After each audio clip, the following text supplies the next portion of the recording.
Lors de son couronnement en 1953, la reine Elisabeth fut parée des joyaux de la couronne, dont l'étoile d'Afrique, le plus gros diamant taillé au monde, estimé à plus de 450 millions d'euros. En dépit de tout cela, on lui tendit un livre en lui disant « Nous vous offrons ce livre, l'objet le plus précieux que l'on puisse se procurer au monde. » Il s'agissait d'un exemplaire ordinaire de la Bible, tout comme le nôtre. Cela fait réfléchir. Quand nous saisissons une Bible, nous tenons en main quelque chose de plus précieux que les joyaux de la couronne d'Angleterre. La reine Elisabeth a d'ailleurs exprimé la confiance qu'elle plaçait dans la Bible et l'a évoquée ainsi. La mine de trésors de vérité, source d'inspiration et de conseils. Elle a également dit dans un de ses messages télévisés de Noël « Pour moi, les enseignements du Christ offrent les repères par lesquels je tente d'orienter ma vie. » La session d'aujourd'hui s'intéresse à des responsables très en vue de la nation d'Israël. Comme nous le verrons, c'est de leur loyauté envers Dieu et de sa parole qu'ont dépendu leur succès ou leurs échecs.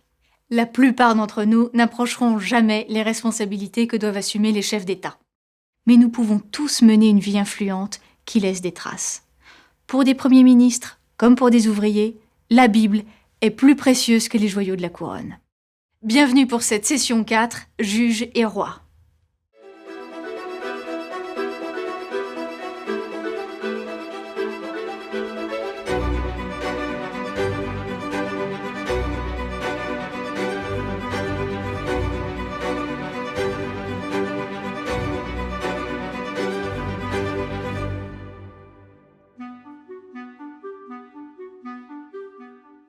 La dernière fois, nous avons parlé de l'Exode et de la terre promise, et nous sommes arrivés à Josué.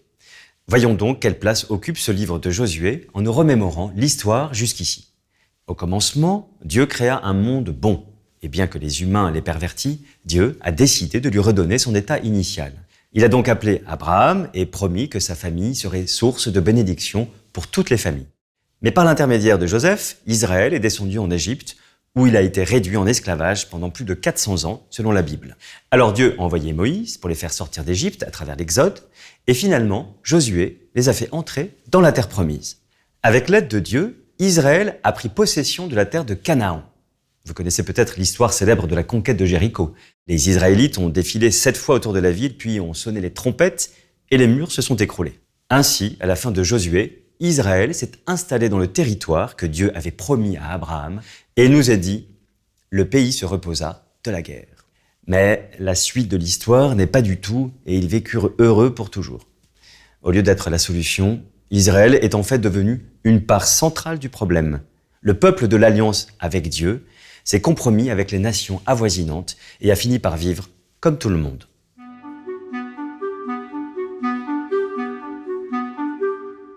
Pour comprendre pourquoi cela s'est passé, il nous faut identifier les menaces auxquelles Israël a fait face.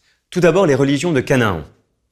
Les peuples alentours adoraient toutes sortes de dieux différents classés selon une certaine hiérarchie. Le dieu El était, avec la déesse Ashéra, les divinités supérieures. Le dieu de la pluie s'appelait Baal.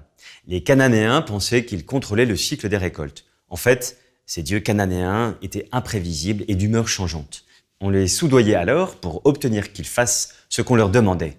Cela passait par des rituels cultuels, de la prostitution sacrée et même l'horrible pratique de sacrifices d'enfants. Du coup, lorsqu'il ne pleuvait pas, Israël était tenté de se tourner vers ses dieux plutôt que de faire confiance au Seigneur. L'autre menace venait des armées des Philistins. C'étaient de redoutables guerriers équipés de chars venus d'Europe.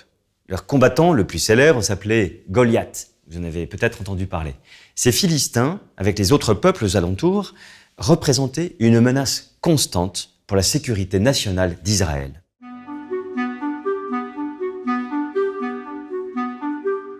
Alors, pour délivrer Israël, Dieu suscita plusieurs juges.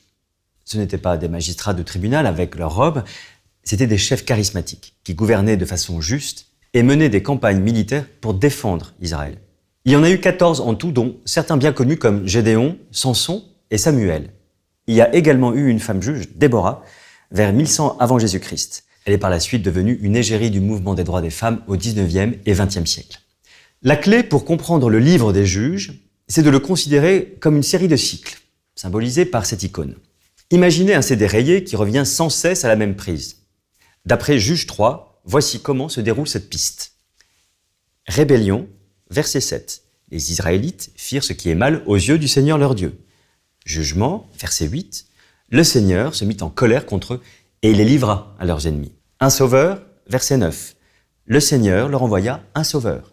Finalement la paix, verset 11, le pays connut le repos que procure la paix. Mais après qu'un juge avait rétabli la paix, la génération suivante s'éloignait de Dieu et tout recommençait. C'est une triste histoire de violation récurrente de la loi qui enfermait Israël dans une spirale descendante. Pour nous aussi, c'est un défi. Il est facile de se laisser enfermer dans un cycle d'amertume, de négativité, d'apitoiement sur soi, de convoitise. On se met dans le pétrin, puis on implore le pardon, on est remis sur pied, et puis on replonge. Vous êtes peut-être en ce moment dans un cycle négatif comme cela. Eh bien, la bonne nouvelle, c'est qu'en Jésus, nous avons le juge suprême qui peut nous délivrer. Comme le dit le Nouveau Testament, oui, il n'y a maintenant plus aucune condamnation pour ceux qui sont unis à Jésus-Christ. Nos vies ne sont pas condamnées à ressembler à un CD rayé. Grâce à Jésus, nous pouvons vraiment changer.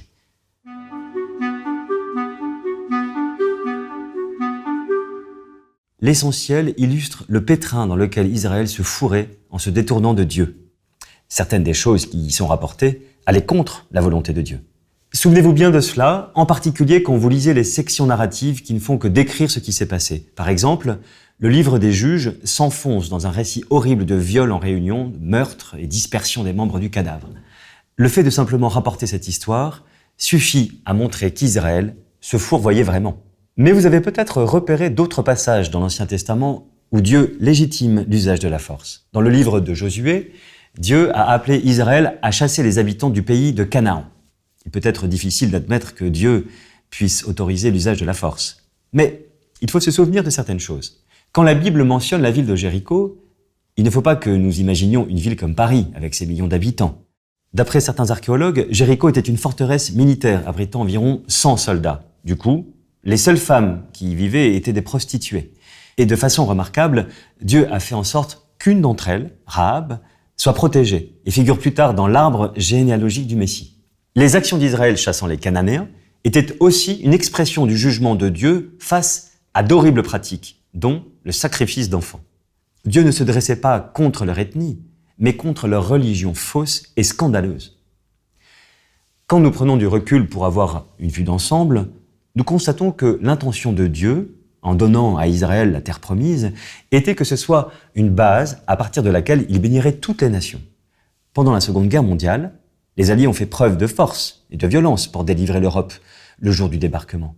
De même, Israël était appelé à chasser le mal afin d'apporter l'espoir aux nations. Et pour terminer, souvenez-vous qu'il s'agit de l'Ancien Testament. Il arrive souvent que ce qui était décrit comme physique dans l'Ancien Testament prenne un sens spirituel dans le Nouveau Testament. C'est en tout cas vrai pour la guerre. Car nous n'avons pas à lutter contre des êtres humains, mais nous devons lutter contre les pouvoirs, les autorités, les maîtres de ce monde obscur, contre toutes les puissances spirituelles mauvaises qui sont dans les cieux. Saisissez donc maintenant toutes les armes de Dieu. Ainsi, quand viendra le jour mauvais, vous aurez la force de résister. Le royaume de Dieu n'est pas de ce monde et n'est jamais établi à l'aide d'épées ou de munitions. Nos seules armes sont la vérité et l'amour.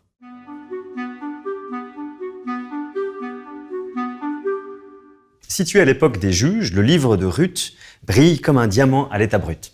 Jeune femme étrangère, Ruth arrive en Israël comme demandeuse d'asile, mais finit par épouser un juif nommé Boz. D'un côté, c'est la belle histoire d'un homme et d'une femme qui se rencontrent selon les voies du Seigneur, et si vous entamez une relation, vous pouvez glaner des pépites de sagesse pratiques dans le livre de Ruth. Mais d'un autre côté, c'est un livre sur le salut.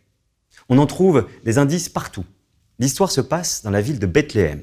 On parle de Boz comme d'un parent sauveur parce qu'il a libéré une parente veuve, Naomi, de sa dette. Puis l'histoire de Ruth se termine par un arbre généalogique. Ruth et Boz ont un fils, Obed, ce fut le grand-père du roi David. Et à son tour, David fut l'arrière-arrière-arrière-grand-père de rien moins que Jésus-Christ, né à Bethléem. Ce qui signifie que Ruth fait partie des ancêtres de Jésus. Puissant rappel du fait que Dieu n'est ni raciste, ni sexiste. Il y a dans sa famille des femmes notoires et des païens. Pour finir, cette belle histoire mène à Jésus. Il sera le parent sauveur de toute l'humanité, y compris des veuves et des demandeuses d'asile comme Naomi et Ruth.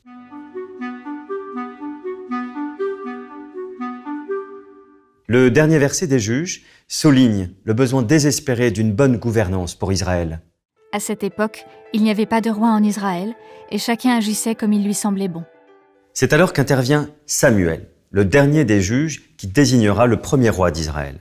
Les livres de 1 et de Samuel forment donc la transition entre l'époque des juges et celle des rois. Et Samuel va endosser les 3 grandes fonctions dirigeantes de l'Ancien Testament, prophète, prêtre et roi. Lors de la session précédente, nous avons parlé des prêtres, ces hommes qui effectuaient les sacrifices au nom du peuple de Dieu.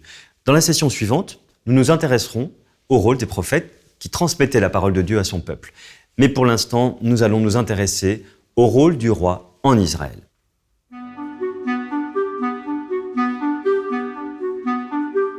C'est aux alentours de 1050 avant Jésus-Christ que Samuel a désigné Saül premier roi d'Israël. Extérieurement, Saül était un choix convaincant. C'était l'homme le plus grand et le plus beau d'Israël. Mais il avait aussi son côté obscur. Devenu angoissé et colérique, sa personnalité intérieure ne correspondait plus à sa force extérieure.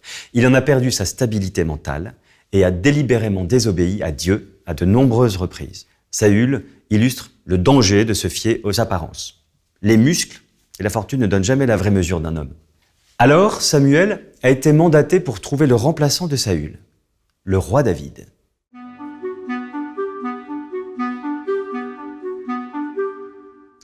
David est devenu le plus célèbre de tous les rois d'Israël. Mais quand Dieu l'a choisi, il était le candidat le moins probable.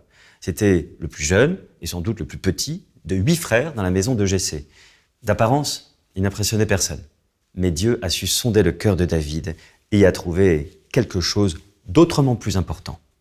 Nous sommes tous conditionnés par le marketing ou les réseaux sociaux qui nous poussent à acheter le dernier cri, posséder ce qu'il y a de plus grand ou de plus cher. Nous pouvons passer des heures face au miroir ou dans une salle de sport pour soigner notre look, ou au bureau scrutant notre compte en banque et l'évolution de notre carrière. Autant d'éléments qui peuvent alors devenir nos idoles. Nous pouvons être mus par le constant besoin de tweeter, suivre la mode, soigner notre apparence. Mais à nous comparer sans cesse, nous suscitons une piètre estime de nous-mêmes et un sentiment d'insécurité. Comme le roi Saül, nous pouvons finalement nous sentir intérieurement superficiels et terriblement seuls. Mais Dieu regarde au cœur. Il ne regarde pas à fleur de peau, en surface. Comme le Seigneur l'a dit à Samuel, « Ne te laisse pas impressionner par sa belle apparence et par sa taille imposante, car je ne l'ai pas choisi. Je ne juge pas de la même manière que les êtres humains. Ceux-ci s'arrêtent aux apparences, mais moi, je vois jusqu'au fond du cœur. » Intéressons-nous donc au cœur du problème en discutant de l'appel de David au chapitre 16 de 1 Samuel.